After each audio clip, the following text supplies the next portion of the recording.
Oh, you sadistic bastard, you. Oh, I like your style, kid. You want to get right into the thick of it from the get-go? Alright, fuck it, let's do this. You want to main one of the most annoying Smash Bros. Characters known to man? Let's get you there, bud. You'll be ruining friendships in no time.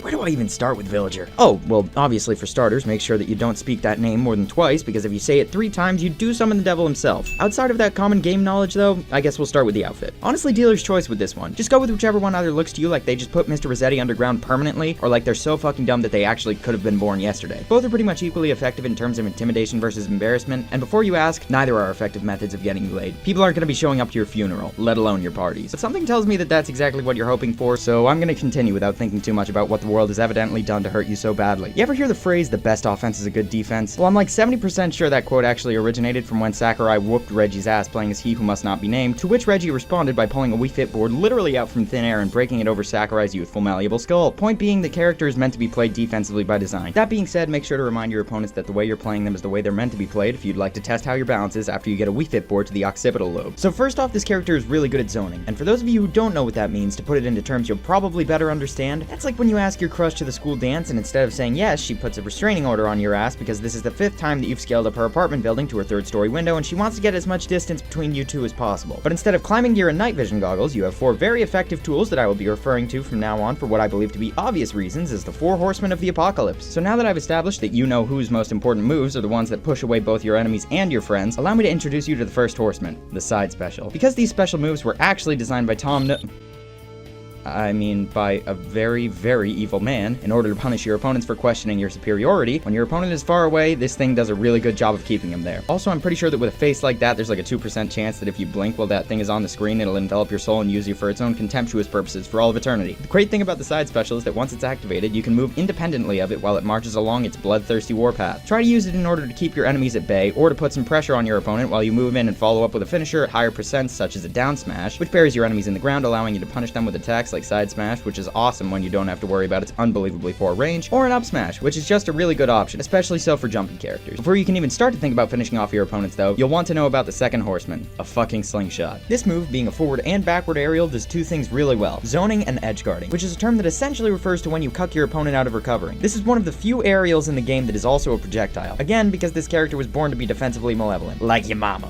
So it's basically designed for retaliating towards up-close aggressive plays on the map, and when your opponents are trying to recover, it can be used more aggressively to push those chumps even further back and possibly take them out in the process. Because 9 times out of 10, aerials are really your only viable option when recovering, and most other characters don't bring 200 fucking pebbles to a fight, because those things can take eyes out, and only a truly sadistic and heartless individual would think to do that. Now, I know what you're thinking, but Ty, I'm new to this game. I don't know how to punish off the stage. That takes a lot of skill, and I would need one of the best recoveries in the game to feel comfortable doing that. Well, you're right, and I appreciate your candor in respect to acknowledging your lowly gremlin status, but do you think I would ever lead you astray? Fuck off, I'm a goddamn genius. And this is actually the perfect transition into my next point, being the next horseman, or should I say, Pegasus? You ever see the movie It? Well, I didn't, so leave a comment and let me know if you want to see it with me, because I'm pretty sure it's still in theaters and all of my friends are super busy and stuff, so it would be super cool if you wanted, like, if you were free to see it, because, like, Finn Wolfhard is kind of like my crush, but shit, not the point. Well, I may not have seen it, but I know that that ugly-ass clown thing carries around balloons with him, and this is actually a technique that was picked up by Villager in an attempt to emulate Bozo the Creep's behavior once he saw how many children that dude killed. And so, those balloons, laced with weird death juju shit or whatever dark arts all clowns naturally possess, bestow this character with one of the best recoveries around, adding one more notch to the evil arsenal this unstoppable force possesses. Now, if you're me, you're thinking, man, for how evil this character is, they don't have a single move that'll silence the cries of their many victims. And that's where Yumi is all wrong. Now introducing the 4th and final horseman, the butterfly net. This move is a really good method for capturing an opponent brave enough to get within 5 feet of you, and once you have them in your firm grasp, should you decide to spare them and not snap their puny fragile necks right then and there, you can send them right off the map and watch as they struggle hopelessly to return to safety. The back throw is also one of the better back throws in the game, so if you ever want to switch things up, that move is a solid finisher. So now that you know about the 4 horsemen and their full potential, let me add in some final notes on the matter before I leave you to go sacrifice some animals to your weird fucking goat king or whatever you do in your free time. I think at this point you probably understand that the gist is that you're basically going to want to learn to be nigh untouchable. So to add that little cherry on top, along with all the zoning stuff, use lots of rolls, lots of shielding, and lots of air dodging. If you think your opponent is going to hit you, you deny them of that satisfaction because this isn't a fucking game, this is a life you're ruining. You'll notice that this is going to prolong the match far longer than it needs to go for, and that is absolutely 100% the point of it, because it's gonna piss off not only your opponent, but also everyone else in the room, so win-win. So, now that you understand the ins and outs of this terrifying blank-faced freak, you go out there and show the world why you should never fuck with Village.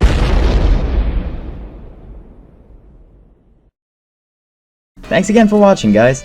Hopefully you enjoyed the video, because this is one that I worked especially hard on and may have had to sell my soul in order to finish. Anyway, subscribe if you want to see more. This is a weekly series, so I'm going to be uploading a new one every Monday. Until then, though, see you later.